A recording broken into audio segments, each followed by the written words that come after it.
अस्सलामु अलैकुम वरहमतुल्लाहि वबरकातुहू। नाज़रीन इकराम, कुर्बानी का महीना आपके सामने है। बहुत सारे लोग जानवरों को खरीदने में लगे हैं। मैंने सोचा कि आज एक ऐसी वीडियो बनाई जाए कि जिससे लोगों को समझ में आ जाए कि ऐसा जानवर ना खरीदा जाए कि जिससे कुर्बानी ना हो सके, जिसकी कुर्बानी ना दी जाए। तो आइए आज उसी जानवरों के ताल्लुक से कि अगर एक जानवर जिसमें 12 अयूब में से कोई एक ऐब, एक खराबी पाई जाए तो उसमें उससे कुर्बानी, उस जानवर की कुर्बानी नहीं होगी। उसी जानवर के ताल्लुक से और उसी अयूब के ताल्लुक से बातें की जाए। इससे पहले आपसे वही छोटी सी गुजारिश है कि अगर आप मेरे चैनल में नए हैं तो जरूर सब्सक्राइब करें और वीडियो को दूसरों तक जरूर शेयर करें ताकि दीन की बातें दूसरों तक पहुंच सके। तो आइए, सबसे पहला ऐब और पहली खराबी जो जानवर में अगर पाई जाए तो उसकी कुर्बानी नहीं होगी। वो पहली खराबी क्या है कि वो जानवर पागल ना हो। जिसको आपने खरीदा है या खरीदना चाहते हैं तो वो जानवर पागल ना हो। अगर जानवर पागल हो और ना चरता हो तो फिर उसकी कुर्बानी नहीं होगी। नंबर 2, ऐसा कमजोर जानवर के जिनकी हड्डियों में बिल्कुल मग्ज ना हो। अब आप इसका अंदाजा कैसे करेंगे कि हड्डियों में मग्ज है या नहीं? तो अंदाजा करने का तरीका यह है कि वो जानवर बिल्कुल खड़ा ही ना हो पाता हो, क्योंकि जिस जानवर के हड्डियों में मग्ज होंगे तो वो जानवर खड़ा हो सकता है और मग्ज नहीं होने से वो जानवर खड़ा नहीं हो सकता। नंबर 3, ऐसा अंधा जानवर या ऐसा काना जानवर के जिसका कानापन बिल्कुल जाहिर हो, कानापन बिल्कुल दिखाई देता हो, तो उस जानवर की भी कुर्बानी सही नहीं है। नंबर 4, ऐसा बीमार जानवर के जिसे चारा दें और वो ना खाए, उसकी भी कुर्बानी नहीं हो सकती।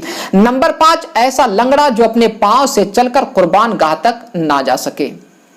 ऐसा लंगड़ा जानवर, अब ऐसा हो सकता है कि आप लाने के बाद, यानी मार्केट से लाने के बाद आपके घर में लंगड़ा हो चुका है, लेकिन उतना ज्यादा लंगड़ापन नहीं है कि वो कुर्बान गाह तक नहीं जा सकता है, तो उस जानवर की कुर्बानी जायज है। लेकिन ऐसा लंगड़ा जानवर कि एक जगह आपने रख दिया, अब वहां से आप कुर्बान गाह तक ले जा रहे हैं तो वो जा ही नहीं सकता है, तो ये ऐब है, खराबी है और ऐसे जानवर की कुर्बानी नहीं होगी। इसी तरह नंबर 6, जिसके पैदाइशी कान ना हो।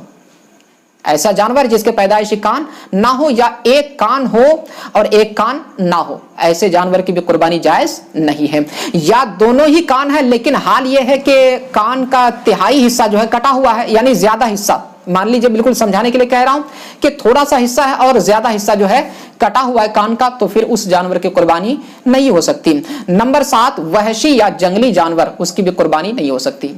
जैसे नीलगाय है या जंगली बकरा है, ऐसे जानवर की कुर्बानी नहीं हो सकती। नंबर 8, जल्लाला।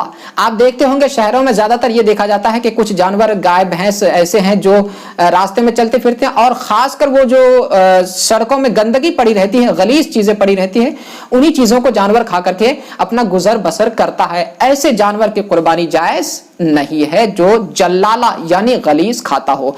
इसी तरह नंबर 9, वह जानवर जिसके पांव या कान काट दिए गए हों। जैसे बहुत सारे लोग करते क्या है कि निशानी के तौर पर कान में जो है सुराख कर देता है और फिर बाद में हाल यह होता है कि वो सुराख धीरे धीरे धीरे धीरे और बढ़ जाता है और तिहाई हिस्सा कट जाता है, तो ऐसे जानवर की कुर्बानी जायज नहीं है।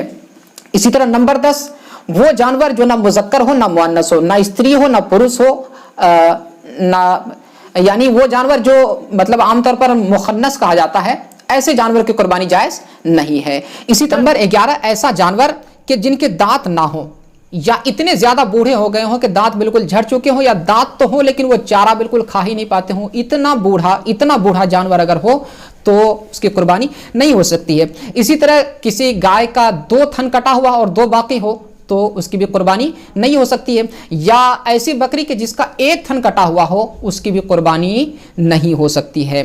इसी तरह नंबर 12, आखिरी मसला, जिस जानवर के पैदाइशी सींग ना हो उसकी कुर्बानी तो जायज है। यानी कोई जानवर ऐसा है कि पैदाइशी से सींग है ही नहीं तो उसकी तो कुर्बानी हो सकती है, लेकिन सींग पहले से थे और बाद में जो आपने तोड़ दिया या किसी तरह टूट चुका है और जड़ से टूट चुका है, तो फिर ऐसी सूरत में उस जानवर की कुर्बानी नहीं होगी। हाँ, ऊपर से अगर थोड़ा सा टूट चुका है तो उसकी कुर्बानी सही है, लेकिन जड़ से अगर सींग आपने तोड़ दिया है या किसी तरह टूट चुका है तो फिर उसकी कुर्बानी नहीं होगी। वल्लाहु ताला अलम।